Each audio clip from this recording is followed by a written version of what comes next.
గజం భూమి కేవలం 5,000తో 605 గజాల భూమిలో 630 స్క్వేర్ ఫీట్ సింప్లెక్స్ హౌస్ కేవలం 36 లక్షలు మాత్రమే.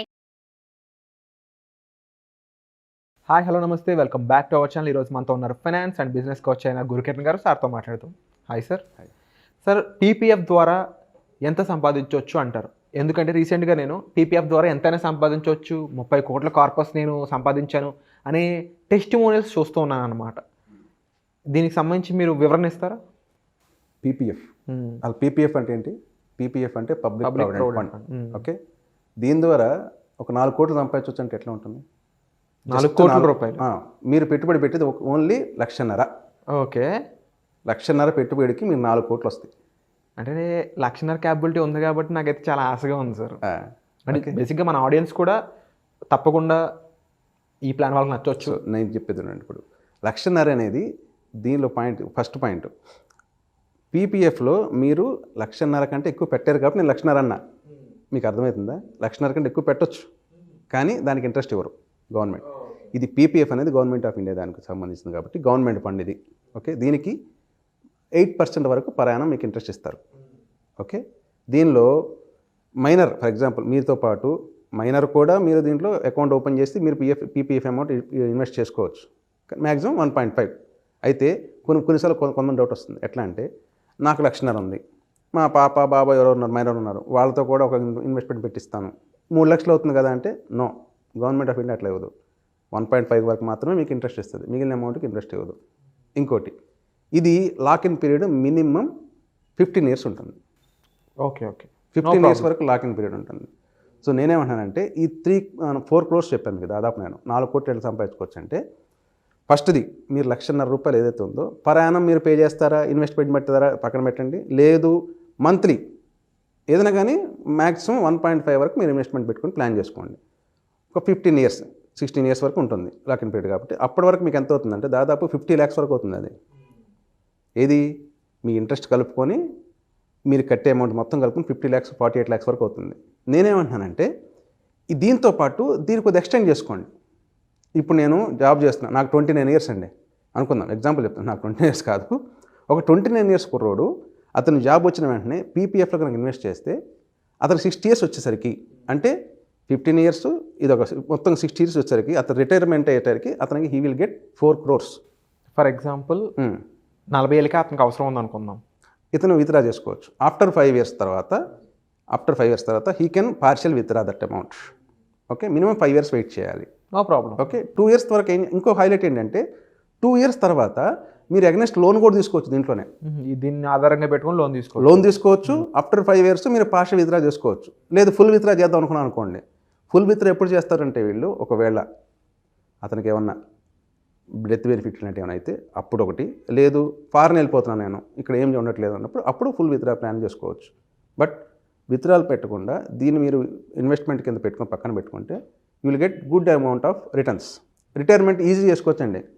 29 yearsకి నేను జాబ్ చేస్తున్నాను, 60 years నేను రిటైర్ అయిపోవాలి, 30 years నేను ఇయర్లీ 1.5 ఇన్వెస్ట్ చేస్తున్నాను. ఇందులో ప్లస్ పాయింట్ ఏంటి? దీంట్లో ట్యాక్స్ బెనిఫిట్ ఉంది. 80C కింద అదే 1.5 మీరు కడతారు చూసారా, అది మొత్తం పోతుంది క్లియర్, మీరు ట్యాక్స్ కట్టాల్సిన పని లేదు. సో ఇన్ని బెనిఫిట్స్ ఉన్నప్పుడు గవర్నమెంట్ ఆఫ్ ఇండియా వాడిది కాబట్టి కంపల్సరీగా ఇన్వెస్ట్ చేస్తారు.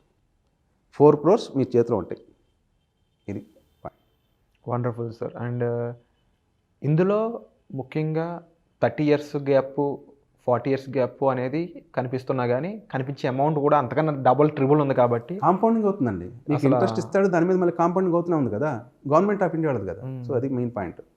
పవర్ ఆఫ్ కాంపౌండింగ్ అని ఇందులో కనిపిస్తుంది. 100% వస్తుంది ఇంట్లో కూడా. అండ్ అలాగే ఇలాంటి చాలా విషయాలతో మీరు ఒక ఫ్రీ క్లాస్, ఒక వెబినార్ కండక్ట్ చేయబోతున్నారని తెలిసింది. ఒక సెల్ఫ్ అవేర్నెస్ కోసం, ఇన్వెస్ట్మెంట్ ప్లాన్స్ మీద, అలాగే చాలామంది మేము సంపాదించలేకపోతున్నాం, ఇక్కడ ఉండిపోతున్నాం అనుకునే వాళ్ళ కోసం వాళ్ళ ఇన్కమ్ని ఎలా డబుల్ చేసుకోవాలి, ఇన్వెస్ట్మెంట్స్ ఎక్కడెక్కడ ఏ విధంగా చేయాలి, ఇలా ఒక మంచి కార్పస్ ఎలా బిల్డ్ చేయాలి, ఈ అంశాలన్నిటిపై ఒక ఫ్రీ వెబినార్ అనేది కండక్ట్ చేస్తారని తెలిసింది. దాని గురించి చెప్తారా? సింపుల్ అండి. ఇన్వెస్ట్మెంట్స్ ఫస్ట్ ఆఫ్ ఆల్ అసలు ఎలా సంపాదించాలో కూడా తెలియని కొంతమంది ఉన్నారండి. వాళ్ళకి థాట్స్ రావు, ఇంట్లోనే ఉంటారు వాళ్ళు, థాట్స్ రావు, జాబ్ చేసుకుంటారు, ఎక్స్ట్రా ఇన్కమ్ చేసే ఆప్షన్స్ ఉండవు, థాట్స్ రావు. పోనీ ఎక్స్ట్రా ఇన్కమ్ చేద్దాం అనుకుంటున్నారు, ఇన్వెస్ట్మెంట్ పెడదాం అనుకుంటారు. ఎవరో తెలిసిన వాడు ఏదో చెప్పాడని చెప్పి ఒక ఇన్వెస్ట్మెంట్ పెడతాడు, డబ్బులు పోతాయి, వాడిని తిట్టుకుంటాడు. అట్లా కాదండి. ఇన్వెస్ట్మెంట్ పెట్టి మన హార్డ్ ఎర్న్ మనీ కదా, మనం ఇన్వెస్ట్మెంట్ పెట్టేటప్పుడు ఆలోచించి ఒక మంచి అడ్వైజర్ తీసుకొని, లేదు మీకు ఆల్రెడీ తెలిస్తే మీరు ఇన్వెస్ట్ చేసుకోండి. నా పాయింట్ ఆఫ్ వ్యూ ఏంటంటే నేను చెప్పే ఈ వెబినార్లో ఏం చెప్తానంటే ఎక్కడ ఇన్వెస్ట్ చేయాలి, ఎలా ఇన్వెస్ట్ చేయాలి, ఇంత చేస్తే ఒక ఇన్వెస్ట్ చేస్తే ఇంత అమౌంట్ ఇన్వెస్ట్ చేస్తే ఎంత వస్తుంది అమౌంట్, ఎప్పటికి వస్తుంది, ఇవన్నీ నేను కవర్ చేస్తాను అనమాట. Wonderful sir. అండ్ ఈ ఫ్రీ వెబినార్కి అటెండ్ అయ్యాక ఇంకా వాళ్ళకి ఎటువంటి గైడెన్స్ ఉంటుంది, లాంగ్ టర్మ్లో ఎలాంటి విషయాలు లైఫ్ లాంగ్ నాతో పాటు జర్నీ చేస్తారండి యాజ్ ఎ ఫ్యామిలీగా. మీకు అర్థమవుతుందా? Life long any time any question నన్ను అడగొచ్చు, నేను వాళ్ళ ఫ్యామిలీ మెంబర్గా నేను జర్నీ చేస్తాను అట్లా. ఇక పీపీఎఫ్ విషయానికి వస్తే ఇందులో ఏజ్ గ్రూప్ అనేది స్పెసిఫిక్గా మెన్షన్ ఉంటుందా? మైనర్కి లేదు, అకౌంట్ చేయలేము. ఎందుకంటే ఇది బ్యాంకులు కానీ పోస్ట్ ఆఫీస్లో కానీ మనం డిపాజిట్ చేసుకుంటాం. ఇది మైనర్కి బ్యాంక్ అకౌంట్ ఓపెన్ చేయలేం కదా.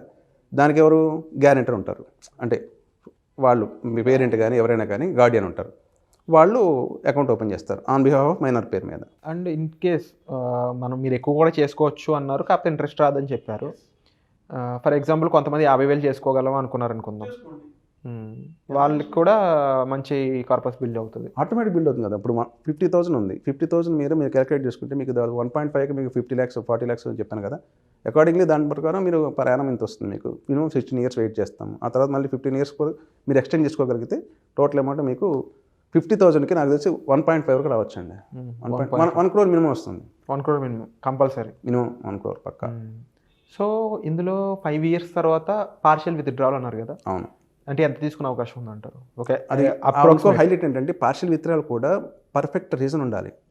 ఎందుకు మీరు పార్షియల్ విత్డ్రా చేసుకుంటున్నారు అని పర్ఫెక్ట్ రీజన్ చెప్పగలిగితే మీకు విత్డ్రావల్ ఆప్షన్ ఉంటుంది. అది సో పార్షియల్ విత్డ్రావల్ అప్రాక్సిమేట్లీ ఎంత ఉండొచ్చు అంటారు? 30% తీసుకోండి, 40%, 30% తీసుకోవచ్చు. 30% అప్పటికైనా ఇంట్రెస్ట్కి అప్పుడు బిల్డ్ అయిన.